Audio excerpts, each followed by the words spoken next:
இருக்கும் முக்கிய செய்தியை பார்த்து வருகிறோம். மடிக்கணினி கொள்முதலுக்கு தமிழக அரசு டெண்டர் கோரியிருக்கிறது.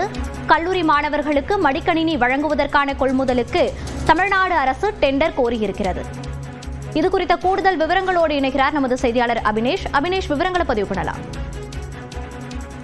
2025-26 ஆண்டுக்கான நிதிநிலைப்படி கல்லூரி மாணவர்களுக்கு மடிக்கணினி வழங்கக்கூடிய திட்டத்தை செயல்படுத்தக்கூடிய வகையில அதற்கான ஒப்பந்தத்தை தமிழ்நாடு அரசு கோரியுள்ளது. முதற்கட்டமாக 20 லட்சம் மடிக்கணினியை கொள்முதல் செய்ய சர்வதேச டெண்டர் கோரியிருக்கிறது தமிழ்நாடு அரசுடைய ஐகாட் நிறுவனம்.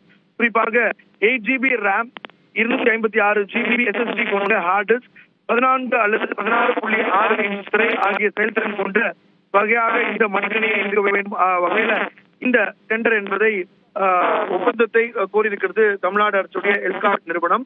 20 லட்சம் மாணவர்களுக்கு விவரங்களை பதிவு செய்தமைக்கு நன்றி அபினேஷ்.